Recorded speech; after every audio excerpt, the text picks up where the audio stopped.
बिस्मिल्लाहिर्रहमानिर्रहीम अस्सलाम वालेकुम।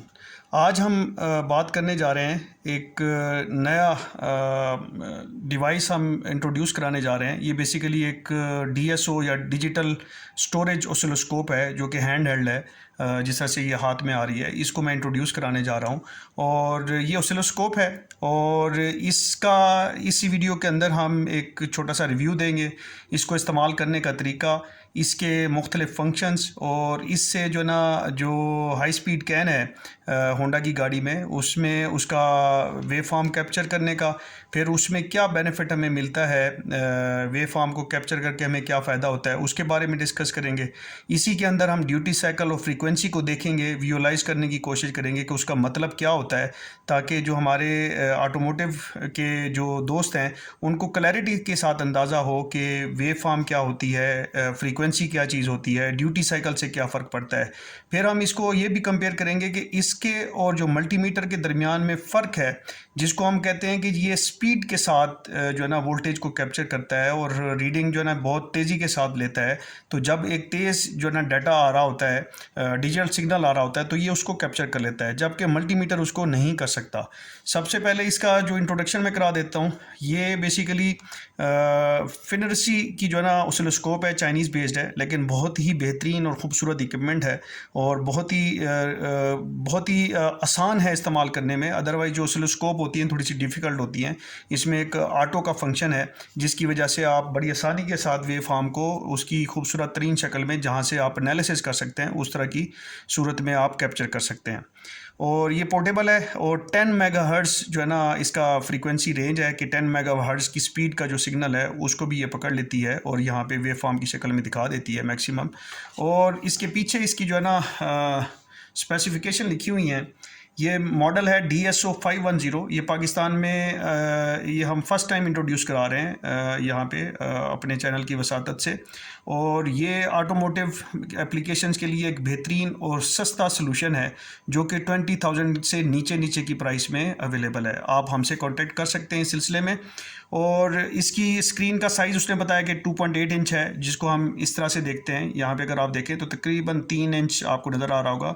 ये एक पोर जो ना 1 इंच के बराबर होता है, तो ये तकरीबन 3 इंच के आसपास है। फिर इसमें चार्जिंग जो है ना 5 वोल्ट और 1 एम्पेयर का जो चार्जर होता है वो इस्तेमाल हो सकता है। चार्जिंग की ये केबल अवेलेबल है। और फिर इसके अंदर एक लिथियम बैटरी है, उसकी कैपेसिटी दी हुई है, वेट इसका दिया हुआ है। डिजिटल ऑसिलोस्कोप जो है उसका सैम्पलिंग रेट 48 मेगा सैम्पल पर सेकंड है, यानी कि ये 48 इंटू 10⁶ सैम्पल यानी कि रीडिंग ले सकती है 1 सेकंड के अंदर। यानी कि जो मेगा होता है 10⁶ होता है 48 और उसके आगे 6 ज़ीरोज़ लगा दें तो इतने टाइम जो है ना ये 1 सेकंड के अंदर इतनी दफ़ा ये एक वोल्टेज की रीडिंग को माप सकता है। मल्टीमीटर जो है ना बहुत कम उसकी जो है ना सैम्पलिंग स्पीड होती है, वो ना होने के बराबर होती है, जिसकी वजह से हम आगे बताएंगे कि मल्टीमीटर जो है ना वोल्टेज जो है ना जो डिजिटल वोल्टेज होते हैं हाई स्पीड वाले, जो बहुत तेज़ी से ऑन ऑफ हो रहे होते हैं, उन पे मल्टीमीटर उसकी सही वोल्टेज नहीं दिखा सकता।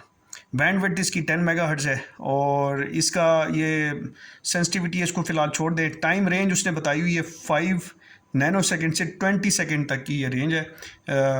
वो आगे हम इसको डिस्कस करेंगे कि जी टाइम बेस क्या होती है। वोल्टेज रेंज वर्टिकल पे होती है। ये बता रहा है कि X1 अगर आप करते हैं, ये भी मैं X1 और X10 इसका भी मैं बताऊंगा कि क्या चीज़ है। ये ±40 वोल्ट यानी कि तकरीबन 80 वोल्ट ये मेजर कर सकता है, -40 से +40 के बीच में। और ट्रिगर मोड एक होता है कि वेव फॉर्म को कैप्चर, जहाँ पे चूंकि ऑटो मोड है तो ऑटोमोटिव में जो है ना ऑटो मोड ही हमें बेहतरीन है, तो इसको फ़िलहाल मैं एक्सप्लेन भी नहीं करता। इंशाल्लाह इसका जल्दी कोर्स हम करेंगे ऑसिलोस्कोप्स के ऊपर, तो वहाँ पे डिटेल में बात करेंगे। ट्रिगर एज इसको भी फ़िलहाल हम डिस्कस नहीं करते। ट्रिगर मोड, ट्रिगर एज, तो ये ऑटो पे सिलेक्टेड है बाय डिफ़ॉल्ट, तो ऑटो पे रहेगा, जिससे हमें वेव फॉर्म को सिर्फ ऑटो का बटन दबाने पे, जो मैंने यहाँ पे बताया कि इस जगह के ऊपर है, ये मैं एक्चुअल भी दिखाता हूँ। यहाँ पे जब प्रेस करेंगे तो वेव फॉर्म, ट्रिगर्स वगैरह सब कुछ अपनी खुद ब खुद सेट कर लेती है। फिर AC/DC कपलिंग, ये भी हम उस वक्त बात करेंगे जब हम इसको कोर्स करेंगे ऑसिलोस्कोप को, फ़िलहाल इसकी ज़रूरत नहीं है। और इसमें स्केयर वेव कैलिब्रेशन, इसके ऊपर एक पॉइंट अवेलेबल है कि जब आप इसको ये प्रोब लगाते हैं तो उसको कैलिब्रेट करने के लिए यहाँ से मेजर करते हैं। ये जो ना बेसिकली सिग्नल जनरेटर है जो कि 1 किलोहर्ट्ज़ का स्केयर वेव जनरेट करता है, जिसका ड्यूटी साइकिल 50% होता है और एम्पलीट्यूड 3.3 वोल्ट यहाँ पे अगर आप देख रहे हो। फिर इस तरफ सिग्नल जनरेटर, ये क्योंकि ये खुद वेव भी पैदा करता है, ये वोल्टेज के लेवल्स मुख्तलिफ वेव फॉर्म की सूरत में मुख्तलिफ वोल्टेज लेवल पैदा करता है और उसकी फ्रीक्वेंसी 50 किलोहर्ट्ज़ तक का जो है ना आप सिग्नल पैदा कर सकते हैं। जिस तरह से हमारे सेंसर सिग्नल पैदा कर रहे होते हैं, इसी तरह से आप इस ऑसिलोस्कोप से भी कुछ सिग्नल पैदा कर सकते हैं। ये जनरेट करती है, इसलिए सिग्नल जनरेटर कहते हैं। उसकी ड्यूटी साइकिल 0 से 100%, 50% भी रख सकते हैं, जो भी रखना चाहें आप वो भी हो सकती है। ये क्या चीज़ होती है हम आगे वीडियो के अंदर डिस्कस करने जा रहे हैं। एम्पलीट्यूड बेसिकली वोल्टेज रेंज है कि ये 0.1 से लेके 3.0 वोल्ट का जो है ना सिग्नल पैदा कर सकती है, इससे ज़्यादा का सिग्नल पैदा नहीं कर सकती। फिर इसमें वेव फॉर्म जिस शेप्स हैं उनको भी हमने आगे डिस्कस किया हुआ है, आप वीडियो कंप्लीट देखें, इंशाल्लाह इससे काफ़ी फ़ायदा होगा। और हम ये वीडियो प्राइमरीली जो ऑटोमोटिव पाकिस्तान में लोग काम कर रहे हैं या पाकिस्तान से बाहर जो उर्दू बोलने वाले हैं उनके लिए बनाई जा रही है, और इसमें ऑटोमोटिव से ही पॉइंट रखते हुए कि जी ऑटोमोटिव में हम कहाँ पे इस्तेमाल कर सकते हैं, उसका फ़ायदा क्या है, क्या इन कम्युनिकेशन में क्या फ़ायदा है, मल्टीमीटर, और इससे हमें फ़र्क क्या मिलता है और इससे फ़ायदा क्या मिलता है, उसको हम डिटेल में डिस्कस करने जा रहे हैं। और इसके फीचर्स कुछ इस तरह के हैं कि जिसमें आपको ज़्यादा तगदाओ ऑसिलोस्कोप में करने की ज़रूरत नहीं पड़ती। इसके अगर आप सामने देखें तो एक छोटी सी स्क्रीन है, और इसकी अगर आप डायमेंशन देखें तो ये इस तरह से तकरीबन 3 इंच 3.25 इंच के आसपास है। और यहाँ पे बटन है, एक ऑटो का है और मोड है, और अप डाउन का है और रन का बटन है, और इस जगह के ऊपर ऑफ़ का बटन है।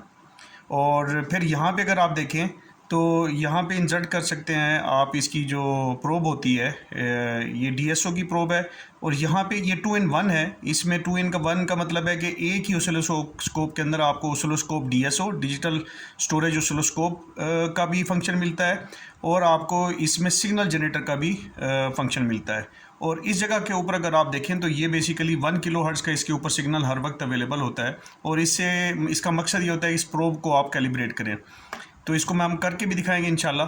और ये जो स्विच है, ये टॉगल स्विच इसको कहते हैं, ये इधर करें तो इसके बाद हल्का सा आप इसको करें, ये स्प्रिंग लोडेड होता है, ये वापस सेंटर में आ जाता है, और इसी तरह से राइट को भी आता है, और इसको फिर नीचे भी आप प्रेस कर सकते हैं। तो ये बटन हो गया, एक बटन ये हो गया, एक यहाँ पे बटन हो गया। और इस तरफ अगर आप आएँ तो यहाँ पे USB चार्जिंग है इसकी, और इस जगह के ऊपर एक लाइट भी आती है। जब ये चार्ज हो रहा होता है तो रेड लाइट आती है, और जब चार्ज हो चुका है तो यहाँ पे ग्रीन कलर की लाइट आती है। पीछे एक स्टैंड दिया गया है कि ताकि आपने अगर कहीं पे किसी जगह पे इसको इस तरह से रखना है तो आप इसको रख सकें, और आप इजीली इसकी जो वेव फॉर्म है कैप्चर करके उसको एनालाइज कर सकें। फिर इसके साथ इसकी एक केबल आती है जो कि USB है। मोबाइल जो चार्जर्स होते हैं, नॉर्मल मोबाइल के चार्जर, वही वाटेज उनकी काफ़ी होती है, उसी वाटेज का चार्जर इस्तेमाल करना चाहिए। इसके अपने साथ चार्जर नहीं आता, बस ये सिर्फ केबल आती है जिसको आप यहाँ पे इंसर्ट करते हैं, और इसको चार्जिंग के लिए आप तैयार कर सकते हैं। और बैटरी जो इसका टाइम है काफ़ी लंबा है कि आप इसको एक चार्ज में काफ़ी ज़्यादा काम कर सकते हैं। ये जो लीड दी गई है बेसिकली ये सिग्नल जनरेटर के लिए हैं, और इसकी ये पॉइंट है, प्रोब है, स्पेशल प्रोब है, और इसको यहाँ पे अगर आप देखें तो ये पुश फिट हो जाता है और इस तरह से ये लग जाता है। और जब आपने जहाँ पे भी जिस जगह पे भी सिग्नल जो है ना पढ़ाना हो तो वहाँ पे आप ये दोनों सिग्नल पॉजिटिव और ग्राउंड के तौर पे, ये पॉजिटिव हो जाएगी रेड वाली, ब्लैक वाली ग्राउंड के ऊपर।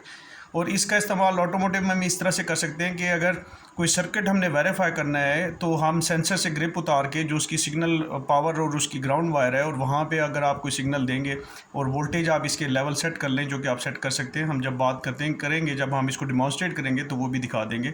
तो इस तरह से आपकी वायरिंग की इंटेग्रिटी और ECM का पता चल जाएगा या ECU का पता चल जाएगा कि क्या वो सिग्नल को रीड करता है। आप उसके इधर से आप सिग्नल देंगे, उधर से आप स्कैनर पे उस ECU में बैठ के वहाँ पे उस जो भी सेंसर की, जिस सेंसर की वायर पे आपने ये सिग्नल जनरेटर लगाया होगा, ये लाइट लीड्स, तो वहाँ पे आप जाके स्कैनर के अंदर वहाँ पे देखेंगे कि क्या वो मेजरमेंट दे रहा है कि नहीं दे रहा। तो उससे हमें कंफर्म हो जाएगा कि ECU ठीक है और इसकी वायरिंग ठीक है। फिर इसके साथ इसकी ये ऑसिलोस्कोप की जो स्टैंडर्ड लीड होती है ये आ जाती है। इसमें ये ग्राउंड का पॉइंट है और ये पॉजिटिव है। इसको पुश करते हैं तो यहाँ पे एक स्प्रिंग लोडेड सा पॉइंट है, इसको आप तार के साथ उड़ सकते हैं इस तरह से। फिर इधर इसका एक बनाना क्लिप है और इसके ऊपर अडेप्टेशन दी गई है इस ऑसिलोस्कोप के लिए। ये अडेप्टेशन है, ये जाके बनाना क्लिप में इसमें अगर आप देखें तो यहाँ पे 2 पॉइंट आपको नज़र आ रहे होंगे और इसके अंदर इस जगह के ऊपर एक झरी सी बनी हुई है और इन 2 पॉइंट्स को आप इधर पुश करते हैं और फिर इसको क्लॉकवाइज टर्न कर देते हैं इस तरह से, और इसको परमानेंट ही रखें और इसको यहाँ पे DSO के पॉइंट के ऊपर यहाँ पे पुश फिट कर देते हैं और इस तरह से ये यहाँ पे लग जाती है। यहाँ पे 1x और ये 10x, ये 1x की तरफ सेलेक्टेड है। अगर हम इसको लेफ़्ट पे करेंगे तो ये अब 10x के ऊपर आ गया है। 10x का मतलब ये है कि इसके अंदर एक रेजिस्टेंस लगी होती है और यहाँ पे अगर आप वोल्टेज मेजर कर रहे हैं किसी चीज़ के वोल्टेज जो कि ज़रा ज़्यादा हैं, मिसाल के तौर पे 10 वोल्ट्स हैं, तो अगर आप इसको 10x पे रखेंगे तो वो डिवाइडेड बाय उस वैल्यू को, जो भी सिग्नल की वैल्यू होगी या उस वायर की जो वोल्टेज होगी उसको डिवाइडेड बाय 10 कर देगा। यानी कि अगर 10 का सिग्नल एक आ रहा है या वोल्टेज वैल्यू आ रही है यहाँ पे वायर के ऊपर, तो ये जब इसको पड़ेगा तो इस रेजिस्टेंस की वजह से जो इनपुट इस ऑसिलोस्कोप को जाएगी वो जाएगी 1 वोल्ट की। वो इसलिए होता है कि इसकी जो इनपुट रेंज है वोल्टेज की वो थोड़ी सी लिमिटेड होती है, तो इस वजह से आप इस प्रोब को इस तरह से करके 10x पे करके तो आप डिवाइड कर देते हैं जो भी आपकी वोल्टेज आ रही है, क्योंकि आपने यहाँ पे एक रेजिस्टेंस लगा दिया है जो वोल्टेज ड्रॉप कर देगा और फिर वो 10 जब भी प्लस माइनस जो भी हो रहा होगा वो डिवाइडेड बाय 10 करके यहाँ पे पहुँच रहा होगा। फिर आगे हम देखते हैं कि इसके अंदर एक फंक्शन होता है जिसके अंदर जब आप 10x सेलेक्ट करते हैं तो यहाँ पर भी आप 10x सेलेक्ट करेंगे तो वोल्टेज इनपुट तो ऑसिलोस्कोप के अंदर कम होगी लेकिन डिवाइडेड बाय 10 होगी, यानी कि वो 10 से तकसीम होकर आ रही होगी। लेकिन जो अंदर सॉफ्टवेयर है वो जब हम उसको 10x पे सिलेक्ट करेंगे तो वो उसको मल्टीप्लाई करेगा 10 के साथ और आपको जो रीडिंग दिखाएगा वो वही दिखाएगा जो आपकी वायर के ऊपर आती हुई। बहरहाल आपकी जो सेंसर गाड़ियों के अंदर जो सेंसर के सिग्नल होते हैं वो 5 वोल्ट के अंदर होते हैं, जनरली 5 वोल्ट के नीचे नीचे होते हैं, तो इसलिए 1x ही बेहतर है और इसके अंदर भी सिलेक्शन 1x की होनी चाहिए। अब इसको जब हम ऑन करते हैं और इसमें एक क्लिक के साथ ही ऑन हो जाती है और इसमें अगर आप देखें ऑसिलोस्कोप का लिखा हुआ आ रहा है और इसको जब मैं इसको लेफ़्ट करूंगा तो ये लेफ़्ट पे सेटिंग्स आ गई और फिर इसके ऊपर सिग्नल जनरेटर, ये 3 फंक्शन इसके अंदर हैं। इधर से आप जो ना सेटिंग इसको क्लिक करेंगे तो ये अंदर चला जाता है उसके मेन्यू के अंदर। लैंग्वेज आपने सेलेक्ट करनी है, फिर आप इसको इधर करेंगे तो ये चाइनीज़ है और इसको अप डाउन करेंगे तो इंग्लिश में ऑलरेडी सिलेक्टेड है तो फिर ये काफ़ी करती है। और यहाँ पर आप मोड को आप सेलेक्ट करेंगे और फिर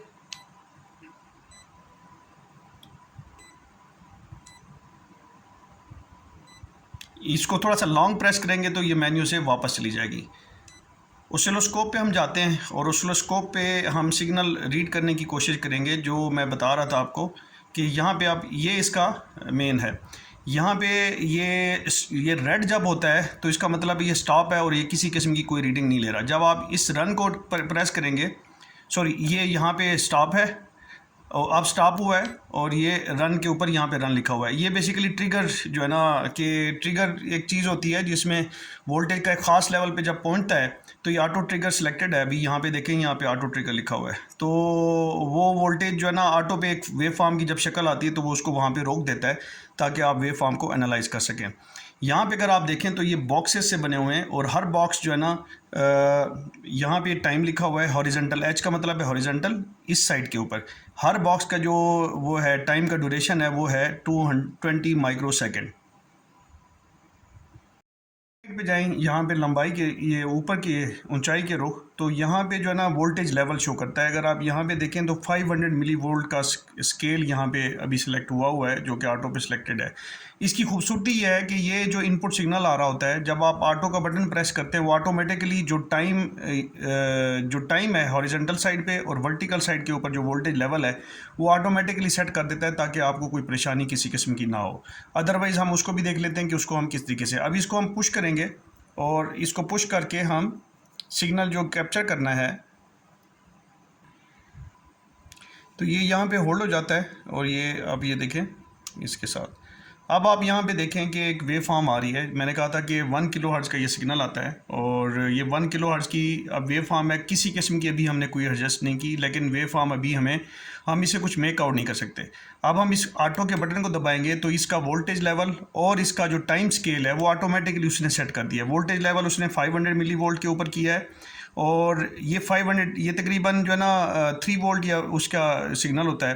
5 मिली वोल्ट के हिसाब से अगर आप ऊपर की तरफ लें तो जितने बॉक्सेस हैं उसको 500 मिली वोल्ट प्लस 500 करते जाएंगे तो टोटल आपको इसका वोल्टेज का। और यहाँ पे आप देखें कि 3 वोल्ट का होता है सिग्नल।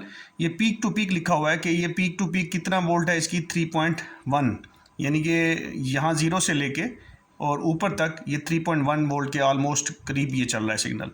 और इसने इसका जो टाइम सेट किया है 200 माइक्रोसेकंड पे, ये ऑटोमेटिकली इसने सेट किया है क्योंकि हमने ऑटो का बटन प्रेस किया है। हम अगर इसको चाहें तो इन चीज़ों को चेंज कर सकते हैं। ये मैंने 100 माइक्रोसेकंड किया है तो बेसिकली मैंने जो बॉक्स जो टाइम है, बॉक्स का ड्यूरेशन है वो कम किया है, तो ये वेव फॉर्म बड़ी होती जाएगी। जितना मैं कम करता जाऊंगा उतनी वेव फॉर्म बड़ी होती जाएगी, और जितना मैं टाइम स्केल बड़ा करता जाऊंगा उतनी वेव फॉर्म छोटी होती जाएगी। ठीक है जी। और इसी पे ही अगर आप यहाँ पे देखें तो यहाँ पे ड्यूटी साइकिल भी देख रहे हैं क्योंकि डिजिटल सिग्नल है तो इसका, और स्क्वायर वेव फॉर्म है डिजिटल सिग्नल 50%। इसका मतलब ये होता है कि जो एक साइकिल बनता है, यहाँ से अगर आप स्टार्ट करें अप डाउन जाएगा और फिर डाउन आएगा और फिर ये पूरा डाउन यहाँ पे रहता है, यहाँ से लेके ये पूरा, और ये पूरा एक साइकिल बनता है।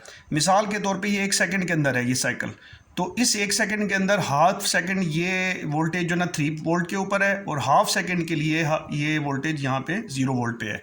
तो इसी वजह से ये इसने इसका ड्यूटी साइकिल जो है ना 50% दिखाया कि 50% टाइम जो इसका सिग्नल का है वो हाई पे रहता है यानी कि 3 वोल्ट पे, और 50% टाइम ये 0 पे, उस पे 0 पे रहता है। इस वजह से ड्यूटी साइकिल यहाँ पे है। और ये मैंने अब इसकी 200 मिली वोल्ट कर दिया, यानी कि उस बॉक्स को थोड़ा छोटा किया तो वेवफॉर्म लंबाई के रुख बड़ी होती जा रही है। तो इसको मैं जब टाइम को उसको 1 वोल्ट कर दिया है, इसको यहाँ पे 1 वोल्ट कर दिया है। एक बॉक्स 1 वोल्ट का है तो यहाँ से अगर आप काउंट करेंगे तो 3 बॉक्सेस में आया होगा। इसको फिर मैं ऑटो करूँगा तो ये ऑटोमेटिकली उसको एडजस्ट कर देगा। और ये सबसे खूबसूरती है इस ऑसिलोस्कोप की कि इसको अदरवाइज़ आपको कोई और ऑसिलोस्कोप लेते हैं जिसके अंदर ये ऑटो का फंक्शन नहीं होता, तो आपको टाइम और ये जो वोल्टेज लेवल है एडजस्ट करना पड़ता है ताकि आपको वेव फॉर्म किसी अच्छी शक्ल में दस्तियाब हो सके। दूसरा, इस मोड को अगर हम प्रेस करते हैं, थोड़ा सा दबा के रखते हैं, तो यहाँ पे हमें मुख्तलिफ इसकी चीज़ें सेटिंग नज़र आती हैं कि ये जो मैं बात कर रहा था, सॉरी इसको डाउन करूँगा तो डाउन आएगा। यहाँ पे कि प्रोब की X1 मैंने बताया था कि यहाँ पे इसकी सेटिंग X1 के ऊपर हमें एडजस्ट रखनी चाहिए क्योंकि हमारे सिग्नल जो ना 5 वोल्ट से ज़्यादा का नहीं होता। अगर कहीं पे जो है ना 5 से ज़्यादा का जा रहा है तो फिर आपको 10x पे जाना पड़ता है। और इसकी इनपुट देखते हुए मुझे अभी याद नहीं है, मेरे ख्याल में 5 से ये हो सकता है 10 वोल्ट हो या हो सकता है 5 वोल्ट इसकी इनपुट मैक्सिमम हो। तो उसी हिसाब से आप इसको, अगर 5 से ज़्यादा का सिग्नल है तो फिर आप और इसकी इनपुट 5 वोल्ट होनी चाहिए मैक्सिमम, तो फिर आप इसको 5 से ज़्यादा के सिग्नल को कैप्चर करने के लिए 10x पे रखेंगे और यहाँ पे एक्सटेंड कर देंगे। अब चूँकि 1 पे x/1 रखा हुआ है तो यहाँ पे भी x/1 है यहाँ पे। फिर इसमें उसने यहाँ पे ट्रिगर का बताया हुआ है कि ऑटो पे सेट है, और इसकी सिलेक्शन को भी आप चेंज कर सकते हैं। सॉरी, इसको जब आप इस तरह से करेंगे, प्रेस करेंगे ऊपर से, तो ये चेंज हो जाती है। इसको ऑटो पे ही ठीक है, क्योंकि हमारे यहाँ ज़्यादातर लोग जो ऑटोमोटिव के लिए इस्तेमाल कर रहे होते हैं वो बिगनर उसके अंदर होते हैं। और फिर इसको एक दफ़ा आप क्लिक करेंगे, लॉन्ग प्रेस थोड़ा सा, और ये वापस आ जाएगा, और फिर लॉन्ग प्रेस करेंगे, सॉरी यहाँ पे इसको लॉन्ग प्रेस करेंगे तो ये वापस ऑसिलोस्कोप के ऊपर आ जाती है। इससे पहले कि अभी हम सिग्नल जनरेटर की तरफ जाएं, हम इस पे यहाँ पे एक चीज़ को डिस्कस कर लेते हैं कि फ्रीक्वेंसी का मतलब क्या होता है। अब यहाँ पे देखें, फ्रीक्वेंसी 1.00 किलो हर्ट्ज़ यहाँ पे लिखा हुआ नज़र आ रहा है। अब 1.00 किलो हर्ट्ज़ का मतलब ये है कि 1000 हर्ट्ज़, और 1 हर्ट्ज़ जो होता है 1 सेकंड में एक साइकिल अगर हो, यानी कि साइकिल जब हम कहते हैं कि ये 0 है और यहाँ पे 3 वोल्ट यहाँ पे पहुँचा हुआ है, ये इसने यहाँ पे 0 पे स्विच किया है और यहाँ पे 3 वोल्ट पे स्विच ऑन किया है। फिर यहाँ पे थोड़ा सा टाइम के बाद इसने स्विच ऑफ किया है, ये 0 पे चला गया, फिर इसने स्विच ऑन किया है। तो ये जो एक साइकिल है यहाँ से लेके यहाँ तक, ये एक साइकिल कहता है। अगर ये 1 सेकंड में एक दफ़ा यानी कि ऑन हो और फिर होके दोबारा ऑफ हो जाए, यानी कि ऑफ से ऑन हो और फिर ऑन से ऑफ हो जाए, तो इसको एक साइकिल कहते हैं। और ये अगर 1 सेकंड में एक दफ़ा हो पूरा, यहाँ से लेके यहाँ तक ये एक साइकिल आए, तो उसको कहते हैं 1 हर्ट्ज़। अब ये 1000 टाइम ये क्या कर रहा है जी, 1000 टाइम। हम इसको स्टॉप कर देते हैं, ये यहाँ पे रुक गया अभी। तो ये 1000 टाइम 1 किलोहर्ट्ज फ्रीक्वेंसी का मतलब है ये 1000 टाइम ऑन हो रहा है, ऑफ हो रहा है, यानी एक साइकिल, यानी कि ये ऑन और ऑफ का जो एक साइकिल है ये 1000 साइकिल एक सेकंड में हो रहे हैं। तो ये इतनी तेज़ी से ऑन ऑफ हो रहा होता है कि मल्टीमीटर को जब हम लगाते हैं तो मल्टीमीटर जो है ना, आपको ये जो 3 वोल्ट है उसको 3 वोल्ट, 0 से 3 वोल्ट की है ना मैग्नीट्यूड इसकी, या इसकी जो मिकदार है मैक्सिमम, तो वो इसको 0 वोल्ट को 0 नहीं दिखाएगा, 3 वोल्ट को 3 वोल्ट नहीं दिखाएगा, बल्कि वो चूंकि इतनी स्पीड के साथ इसको पकड़ नहीं सकता जो कि सोलोस्कोप पकड़ सकती है, और आपको ये ग्राफ भी दिखा रही है। ये ना सिर्फ जनरेट भी कर रही है बल्कि यहाँ पे आपको मैयर करके, इधर से मैयर करके यहाँ पे ये वेव फॉर्म ये दिखा रही है। वोल्टेज के वैल्यू भी आपको नज़र आ रहे हैं कि पीक टू पीक जो लिखा हुआ है 3.1 वोल्ट, 3.14 वोल्ट लिखा हुआ है। तो ये बता रहा है कि ये जो सिग्नल है इसकी जो मैक्सिमम वैल्यू 3.14 वोल्ट है। पीक टू पीक का मतलब है कि यहाँ से अगर आप इस पीक हर दफ़ा 0 से पीक की तरफ लेंगे तो आपको 3.14 वोल्ट की जो है ना मिलेगी वैल्यू आपको। इसी टाइम के ऊपर ये यहाँ से ट्रांजिशन करता है, 0 से अप होता है, यानी कि स्विच ऑन होता है, ये आ जाएगा, स्विच ऑफ हो जाएगा, और ये इतनी देर के लिए स्विच ऑन रहता है और फिर ये स्विच ऑफ के 0 पे चला जाएगा। ये डिजिटल सिग्नल इसी को कहते हैं। तो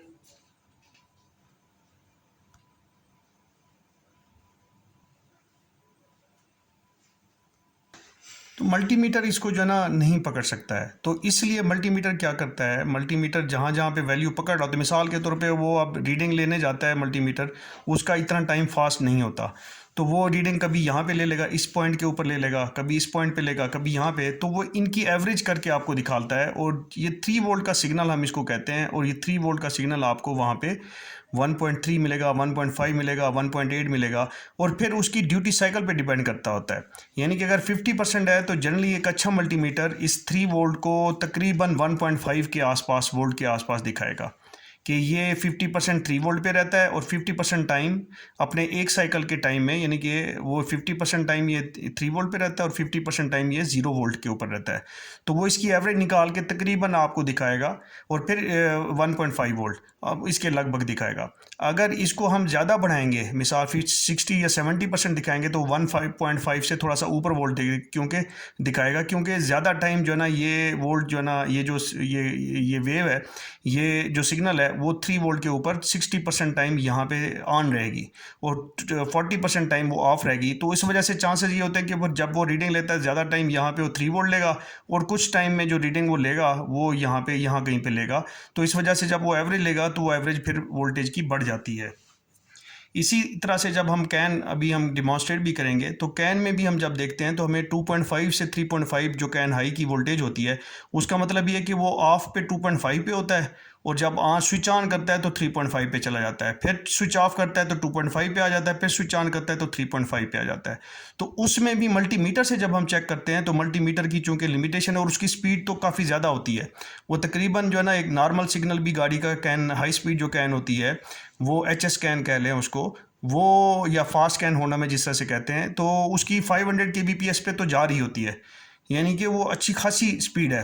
तो उस स्पीड के ऊपर फिर वो जब मैयर करता है तो ज़्यादातर सिग्नल जो है ना चूँकि 2.5 के करीब होता है, तो जब वो एवरेज करता है तो फिर आपको वो मिलता भी कहीं पे कभी 6 मिलता है, कभी 2.57 मिलता है, कभी 2.65 मिलता है।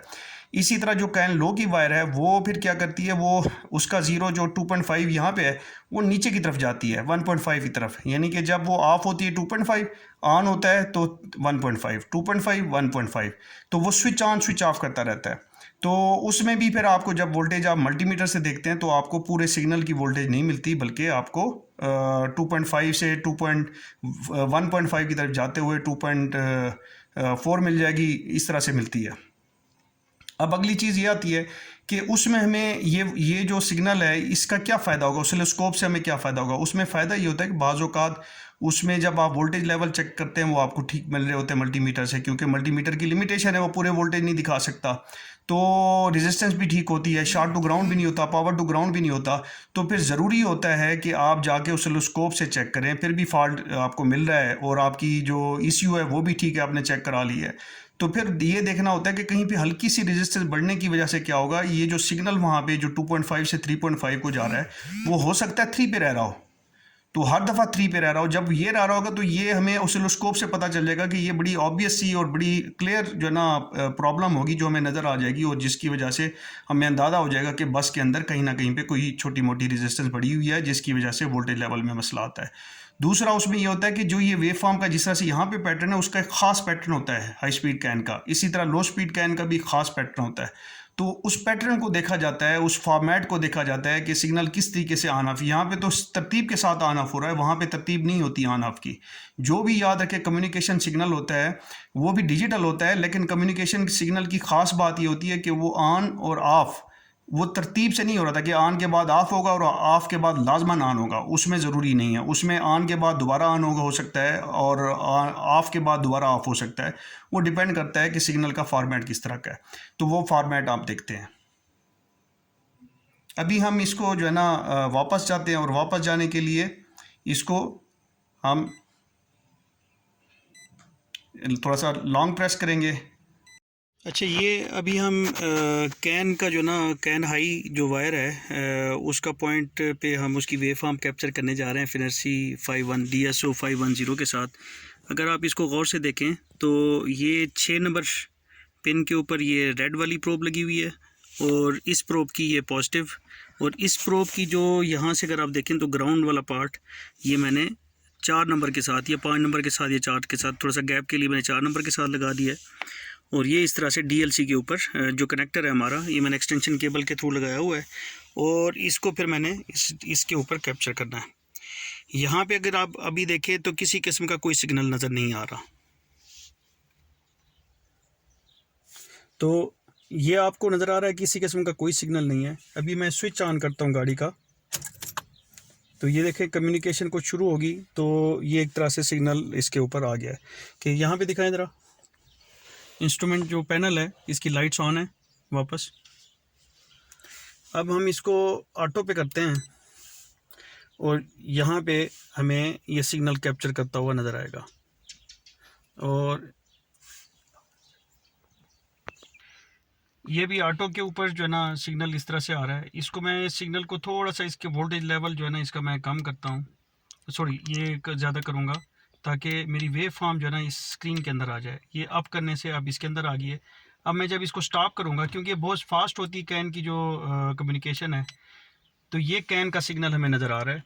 तो ये इसने कैन हाई का सिग्नल, अगर ये चूँकि सिंगल चैनल स्कोप है, अगर ये डुअल चैनल स्कोप होती तो हम दूसरा भी इसका जो 14 वाला है उसका भी अगर हम साथ में लेते तो एग्जैक्टली इसका मिरर इमेज नीचे की तरफ बनता। वो 2.5 से ही अप चलता है और 3.5 की तरफ हाई का है, जो लो का है वो नीचे की तरफ चलता है।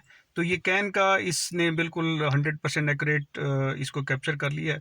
सिर्फ यहाँ पे ये है कि जब मैंने ऑटो किया है, क्योंकि फास्ट है ये सिग्नल, इस वजह से इसके लिए थोड़ा सा स्कोप के लिए प्रॉब्लमेटिक होता है कि वो उसको कर नहीं पा रही, तो उसके लिए फिर ये वोल्टेज आपका स्क्रीन से बाहर जा रहा है।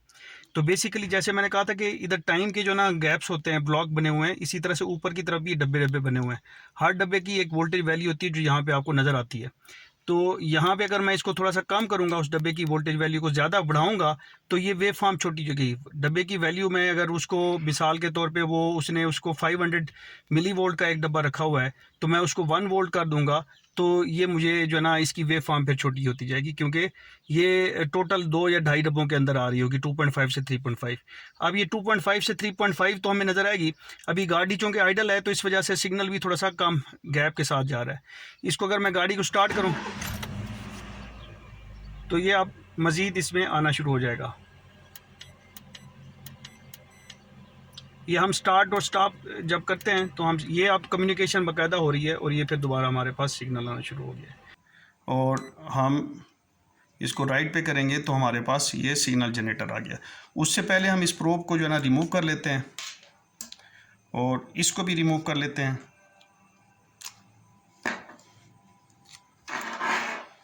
और DSO के इस पोर्ट के ऊपर हम ये जो सिग्नल जनरेटर की ये पोर्ट है हम इसके ऊपर लगा देते हैं। अब इसको हम थोड़ा सा देखते हैं कि जी क्या चीज़ है। एक दफ़ा सिंगल प्रेस करते हैं। अब यहाँ पे देखें, यहाँ पे स्केयर वेव है और इसको स्केयर वेव ही कहते हैं। ये डब्बा सा बन रहा है, प्रॉपर डब्बा बन रहा है, तो इसको स्केयर वेव कहते हैं। और इसको मैं डाउन करूँगा तो ये कहते हैं इसको सॉटूथ। यानी कि जैसे आरी का जो टीथ होते हैं वो अप डाउन, ये उसने आरी का मुंह बनाया हुआ है। तो इसमें वेव फॉर्म इसको कहते हैं। क्या हो क्या रहा है, ये बेसिकली ये वोल्टेज यहाँ पे ज़ीरो है, ये यूं बढ़ रहा है टाइम के साथ, थोड़ा सा यूं बढ़ रहा है कि वो ट्रायंगल की शेप आ रही है, ठीक है, और फिर यहाँ पे पहुँचता है और फिर दोबारा इधर, और ये पूरी तरतीब कैसे, जैसे वो ऑन स्विच ऑन और ऑफ हो रहा था, ये ऑन जो ना टाइम लेके हो रहा है और फिर ऑफ भी टाइम लेके हो रहा है, फिर ऑन टाइम लेके हो रहा है, इस तरफ टाइम है, इस तरफ वोल्टेज है, ठीक है जी। और इसमें अगर आप नीचे देखें, इसको मैं यूँ प्रेस करूँगा तो यहाँ पे मेरे पास थोड़ा सा नज़र में प्रॉब्लम है, हाँ जी, ये फ्रीक्वेंसी लिखी हुई है और यहाँ पे 1000 हर्ट्ज़ जो है ना सिलेक्टेड है ये सिग्नल। तो इसके अंदर अगर आप जो है ना इसका वो बढ़ाना चाहते हैं या कम करना चाहते हैं फ्रीक्वेंसी सिग्नल, जिस तरह से हमारा मैप सेंसर होता है उसका भी अगर आप पैटर्न देखेंगे तो वो भी डिजिटल सिग्नल है, वो कम्युनिकेशन सिग्नल नहीं होता। तो वहाँ पे भी on off on off on off इसी तरह से हो रहा होगा। वो हो सकता है 5 वोल्ट का हो सकता है 3.3 वोल्ट का, वो डिपेंड करता है। लेकिन ऑसिलोस्कोप आपको उसका मैक्सिमम वोल्टेज भी बता देगी और कितनी उसकी तेज़ी के साथ हो रहा है वो हर्ट्ज़ की सूरत में भी दिखा देगी। तो ये जो सिग्नल जनरेटर है ये बेसिकली 1 हर्ट्ज़ में इस तरह का। अब मैप सेंसर की केबल उतारें और उसके जो प्लस और माइनस जो सिग्नल वायर हैं उसके ऊपर आप ग्रिप को उतार के, जो ECU की साइड पे ग्रिप है उसकी ग्राउंड पे इस क्लिप को लगाएं और पावर पे इसको लगाएं, और यहाँ पे आपने 1000 हर्ट्ज़ की हुई है। अब जब आप इसको रन कराएंगे, ये ग्रीन लाइन रन की निशानी है, ये रन हो रहा है। तो वहाँ पे स्कैनर के ऊपर अगर जब मैप सेंसर पे जाएंगे तो मैप सेंसर को कुछ ना कुछ रीडिंग पढ़नी चाहिए।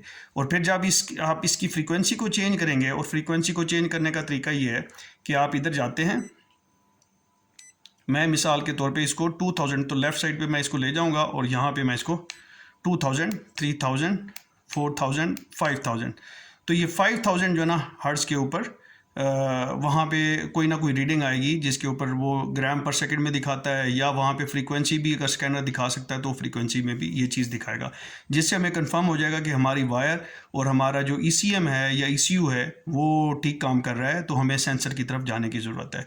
तो इसी तरह से जो है ना, इसको अगर हम वापस करते हैं तो ये साटूथ है, ये बेसिकली जो इलेक्ट्रॉनिक्स पे काम करते हैं तो उनके लिए काम आती हैं। मुख्तलिफ़ किस्म की शेप्स हैं ये वेव फॉर्म की। शेप्स बेसिकली क्या हैं, ये वोल्टेज, ये शेप्स बेसिकली क्या हैं, ये बेसिकली वोल्टेज हैं। ये अगर आप ऊपर की तरफ देखें तो यहाँ पे ये टाइम चल रहा है, ये जीरो टाइम के ऊपर, जब टाइम जीरो था तो ये समझें कि तकरीबन 1 वोल्ट पे है। तो ये मिसाल के तौर पे यहाँ पे टाइम पहुँचता है 1 सेकेंड। अगर मैं इसको थोड़ा सा इसकी हेल्प ले लूँ,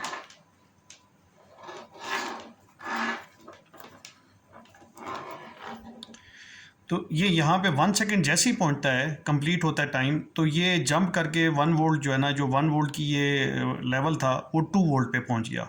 फिर ये 1 सेकेंड से 2 सेकेंड तक के दौरान 2 वोल्ट ही रहता है, और फिर जैसे ही 2 सेकेंड होता है कंप्लीट होता है तो ये जंप करके 3 वोल्ट पे पहुँच जाता है। तो इस तरह से ये जो इसकी शेप बनेगी ना, अगर हम इसको जब ग्राफ बनाते हैं तो वो इस तरह से स्टेप, इसी वजह से इसको स्टेप वेव कहते हैं। और जैसे मैं बता रहा था कि ये वेव फॉर्म बेसिकली इलेक्ट्रॉनिक्स में जब आप काम कर रहे होते हैं तो उसमें काफ़ी हेल्पफुल होती हैं। अब इसको हम वापस चलते हैं, सॉरी,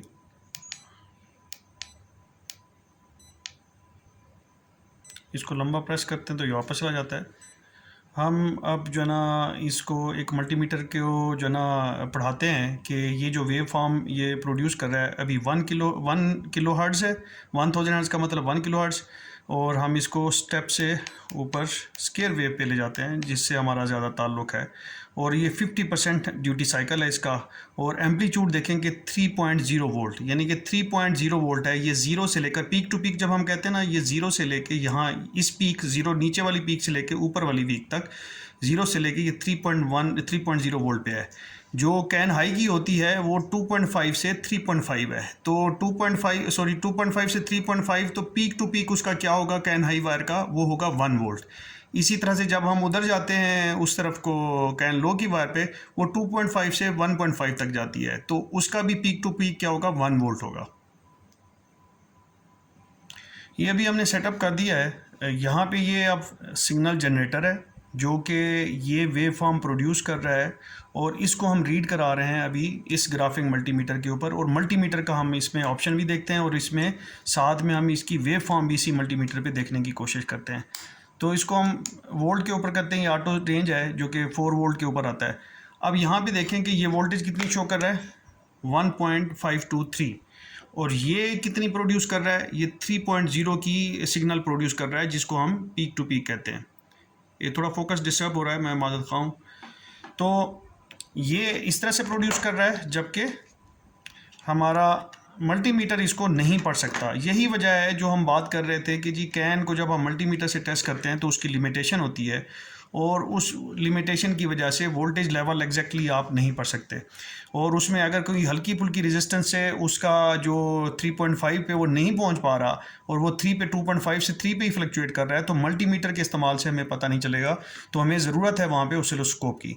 अब इसी चीज़ को मैं आपको ये भी बताना चाहता हूँ कि जब ड्यूटी साइकिल चेंज होता है, ड्यूटी साइकिल, तो बेसिकली वोल्टेज जो हमें मल्टीमीटर पर नज़र आते हैं उनमें भी फ़र्क नज़र आता है। मैं इसको थोड़ा सा यहाँ पे ताकि आपको नज़र आता रहे, और यहाँ पे हम इसको प्रेस करते हैं और इसको हम ले चलते हैं ड्यूटी साइकिल के ऊपर। मैं इसको अभी 60 करता हूँ और आप वोल्टेज वो कीजिएगा, ऑब्ज़र्व कीजिएगा, ये 1.8 के ऊपर पहुँच गया है। और इसको 70 करता हूँ, 2.1 के ऊपर पहुँच गया है। और ये 80, 90 और 100% पे इसको 3 वोल्ट देने चाहिए, जो कि मल्टीमीटर में हमें 3 वोल्ट इस वक्त नज़र आ रहे हैं। तो ये कॉन्सेप्ट है ड्यूटी साइकिल का।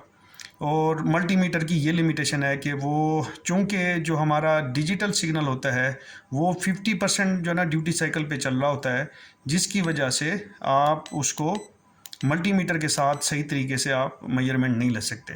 और ये 3 पॉइंट, अब ये भी सवाल आ सकता है कि जी ये तो फ्रीक्वेंसी आप कह रहे थे ज़्यादा होती है, तो जब 100% ड्यूटी साइकिल आपने कर दिया है तो फिर ये वोल्टेज पूरे क्यों दिखा रहा है? वो इस वजह से दिखा रहा है कि जो वोल्टेज 100% जब हम करेंगे ना, तो उसका मतलब ये है कि ये जो वोल्टेज की लाइन है ये 0 पे कभी आएगी ही नहीं, ये हमेशा इसी पे रहेगी। जैसे डीसी वोल्टेज सीधी लाइन होती है, तो ये सीधी लाइन लगेगी, तो मल्टीमीटर जब भी जिस टाइम पे भी रीडिंग लेगा उसको 3 वोल्ट मिलेंगे, इसी वजह से वो 3 वोल्ट शो करता है। और इसी ड्यूटी साइकिल को अगर मैं कम कर दूं तो आप देखें कि वोल्टेज मज़ीद कम हो जाते हैं। क्यों? जबकि यहाँ पे 0 से 3 वोल्ट में अप डाउन ऑन ऑफ हो रहा है, स्विच हो रहा है। और यहाँ पे ये क्यों दिखा रहा है? ये इस वजह से दिखा रहा है कि मल्टीमीटर इतना फास्ट, जितना ये ऑन ऑफ हो रहा है, इतना फास्ट मल्टीमीटर इसको नहीं कर सकता। यह मैंने इसको स्टॉप कर दिया है। जब मैंने स्टॉप किया है वेव फॉर्म को, तो यहाँ पे ये 0 वोल्टेज आ गए।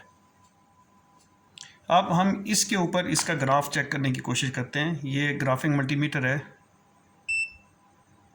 अब यहाँ पे देखें कि उसके अंदर जब हमने वेव फॉर्म कैप्चर की थी 1 किलोहर्ट्ज़ की, तो ये भी 1 किलोहर्ट्ज़ की वेव फॉर्म है।